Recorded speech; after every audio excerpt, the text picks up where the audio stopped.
अनुभव में मेरा नाम करे ऐसा है कि पहला बार ऐसा सुपरस्टार कार्यक्रम हो रहा है और बहुत अच्छा लग रहा है।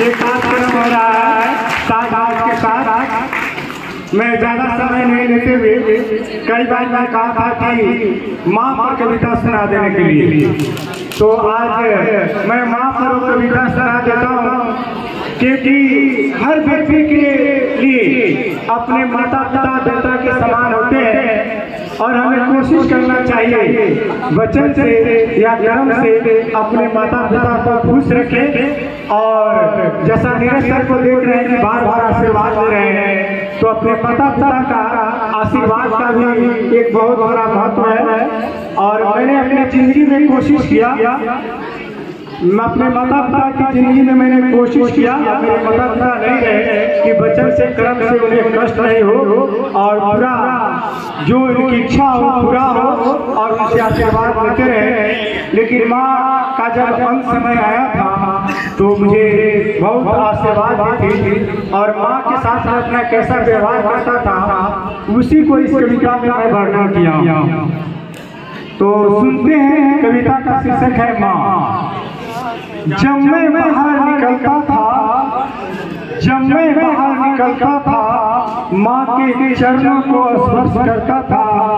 माँ आशीर्वाद देती थी, साथ में समी के पत्ता और फूल देती थी। माँ रुपए भी देती थी, खा लेना बेटा, याद भी दिला देती थी। जब मैं बाहर निकलता था, माँ के चरणों को स्पर्श करता था।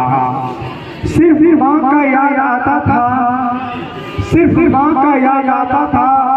जब मैं बाहर से आना चाहता था, मैं क्या कर मन अपने आप से पूछता था। मैं वही खरीदता जो माँ को खाने में पसंद था। माँ खाकर तृप्त हो जाती थी, सदा खुश रहो बेटा, दिल से आशीर्वाद देती थी। जब मैं बाहर निकलता था, माँ के चरणों को स्पर्श करता था। माँ बरामदे में बैठकर इंतजार करती थी, माँ बरामदे में बैठकर इंतजार करती थी। कब आएगा गोपाल राह देखती थी। अपने सपूत को देखकर खुश हो जाती थी, जैसे कृष्ण को देखकर यशोदा खुश हो जाती थी। जब मैं बाहर निकलता था, माँ के चरणों को स्पर्श करता था। अंत समय में माँ अपने पास बुलाई थी, अंत समय में माँ अपने पास बुलाई थी। अब जाने दे बेटा, मुझसे अनुमति मांगी थी। बहुत सेवा किया बेटा, तुझे कभी उस चीज की कमी नहीं होगी, यही आशीर्वाद दे पाई थी। जब मैं बाहर निकलता था, माँ के चरणों को स्पर्श करता था। जब मैं बाहर निकलता था, माँ के चरणों को